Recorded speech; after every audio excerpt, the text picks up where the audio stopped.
What's up, Mario? You feel me? We finally in the studio, and we finally get to talk now. So, you know what I mean? Actually, introduce yourself to them. Introduce yourself to them. So my name is Shamaria. I go by Mari, and I'm a Louisville female barber. Louisville, Kentucky, by the way. And bro, she is good at her craft. I will say, like y'all really need to tap in with her. Like I'm so sick and tired of people, just underestimating certain females, and they think when it comes to like a male type of, I guess a male predominant, you know, business. So I do have some questions, and about your, I will say, area. It's you feel me? It's expertise type shit. So if you wouldn't mind, here you go. I'm gonna get a mic and shit, and you just go on. All right. So Mari, number one question: what made you want to start doing this? All right. So before barbering, I was in college studying criminal justice. I wanted to be an FBI agent. COVID hit and I lost my job, which I was working for the school, but also the school told us we had to go home and we had to do online. So I do online and I finished that semester off. I'm like, this is not it. Like online classes is hard for me just because I'm a in-person learner. I'm a visual learner. You can't tell me nothing on the computer. You get what I'm saying? So basically I stopped and I was cutting hair while I was in college just a little bit. So 1 year of me cutting hair was me cutting myself. I gotta cut my own hair, right? And then the second part of me was cutting other people's hair, like my friends and stuff like that. So that's the first part of me, you know, going into barbering or just touching clippers, period. And then I decided to go to barber school. Went to barber school for a whole year, finished, and now we're here. All right, no, I keep it. Actually, you keep it. So okay. So since you said you went to barber school and shit, and you was learning some new shit with the clippers and shit. So when did you first get your clippers? Like when did you first get them? Okay, my first ever pair of clippers was 2 years ago, and today's date is September 17th. So 2 years ago, I bought my first pair of clippers at Dollar General, $16. I thought I was really doing something, y'all. $16 pair of clippers. It had the basic guards, like flimsy, all of that. It didn't charge. You put batteries in there, like triple A or double A batteries, and that was my first ever pair of clippers, and I still got them till this day. And yeah, So it's like a special type of momentum, slash like a thing. Okay, I see. So okay, I know. Has anybody in your family done this before? Or are you the first one? I'm the first ever barber in my family, and female at that. You feel me?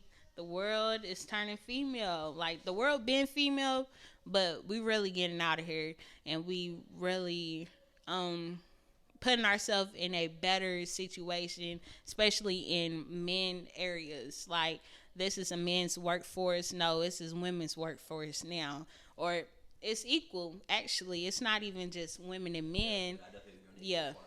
it's On a serious equal. point, yeah, on a serious point, I definitely agree with the little the equal part because like I feel like if we both just combine it, and our Right. skills, we can definitely become bigger and bigger. Bigger, better. So, all right, Mar, this leads me to my third question too.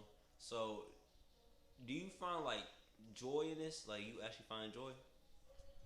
So in the beginning, when I was cutting hair, I really just thought about what's the next move? What can I do? Money, money, money. Which everything is not about money. I was really just looking for a situation because COVID hit and I had lost my job. You get what I'm saying? So it was really what to do next. What am I good at? What to do next? Once I got into barber school and I took a year and I learned, I was perfecting my craft, talking to people. It's all types of different types of people in barber school. Once I got there, it was like joy. Seeing somebody walk in who's never had a haircut or just didn't have money for a haircut. Because at my barber school, haircuts was $7.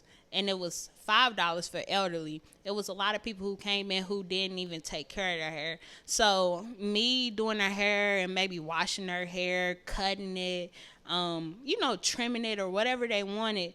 Me seeing the joy and happiness they like brought to me and like confidence was key, and that really turned me on and it really brought me joy, and so I really love it and it's a passion.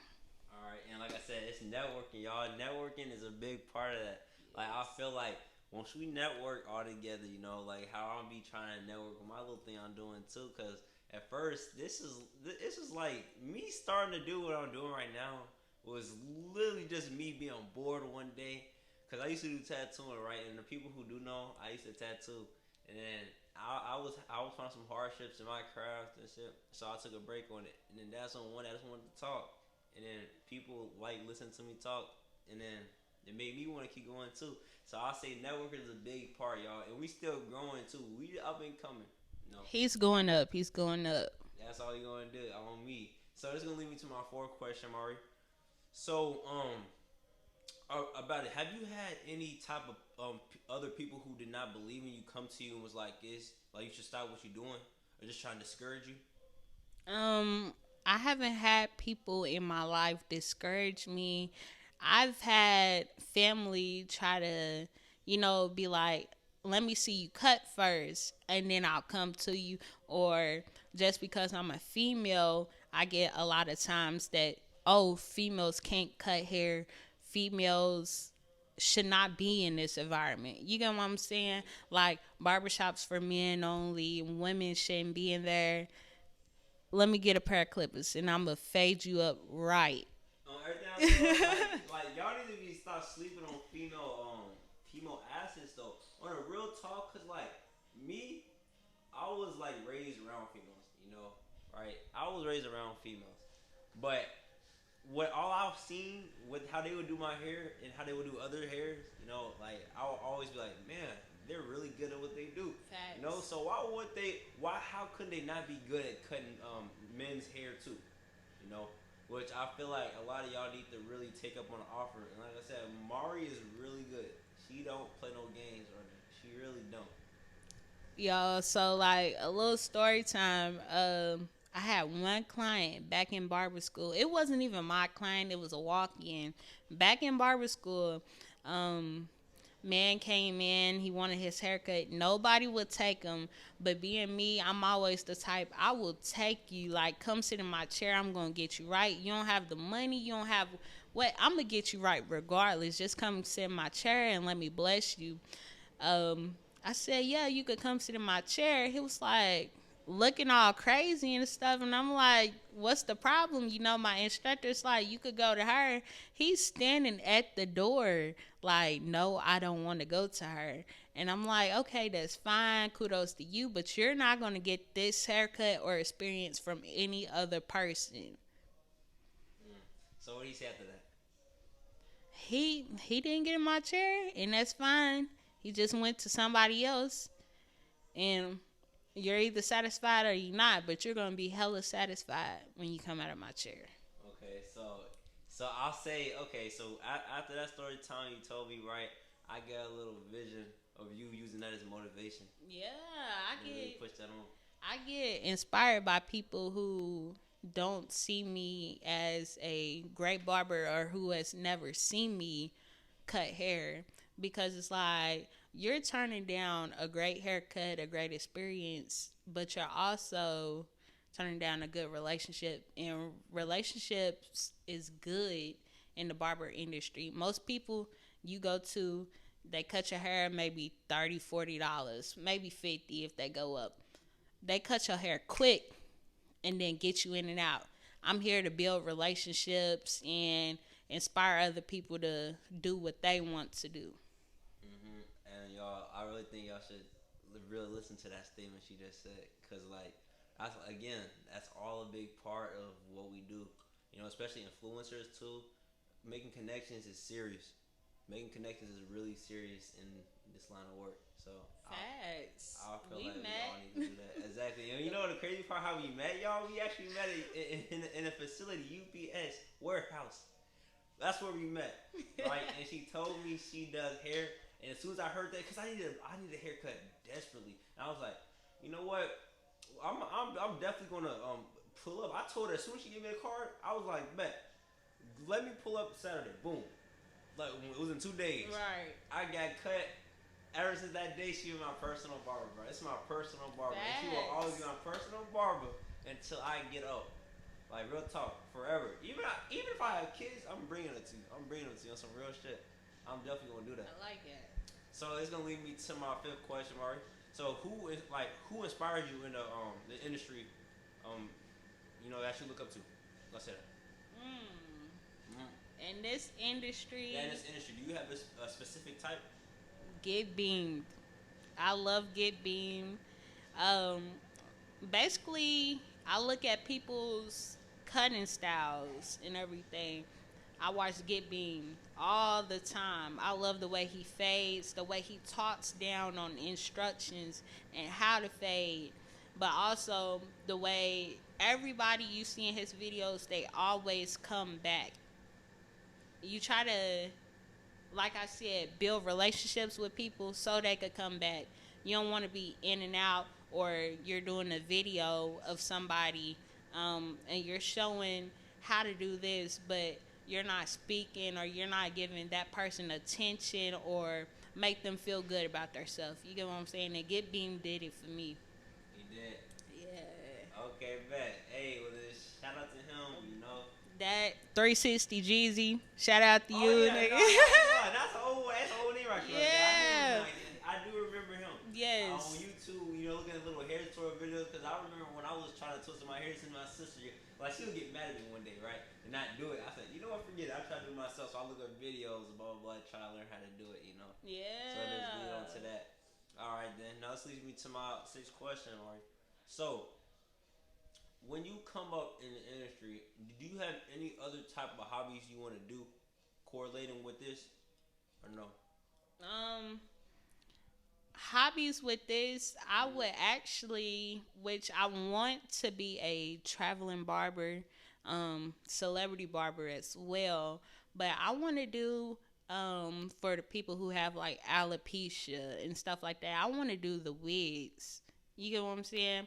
You add wigs to it, people's gonna feel good that they have hair on their head because their hair is falling out. They got patches of hair and everything.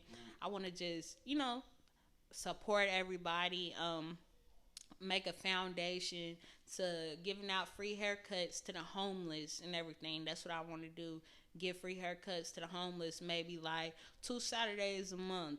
You know, Even though it's something little, it's something big to them. You know what I'm saying? Um, and I also want to have my own barbershop when I'm older. I'm just 21, so we just getting started.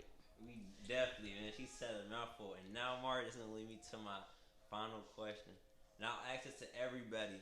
If and if people may know what I'm about to ask, but if you see a certain person in your own shoes that you was in, would you help them? Of course, I would help them. I've been through so much coming from being homeless to going to college to losing my job to making money.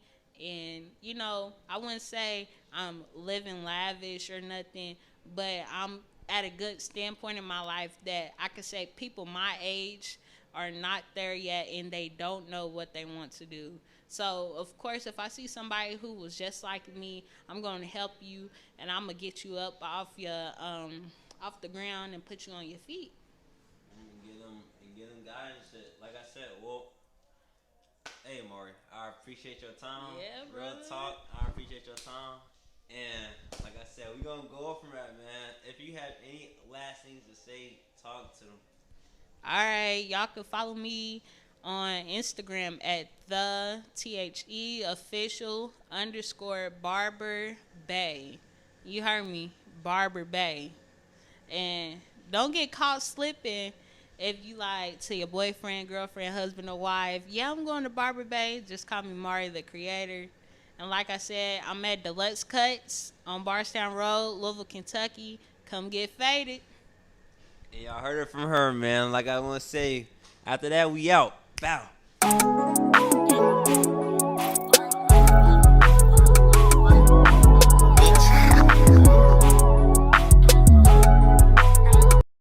座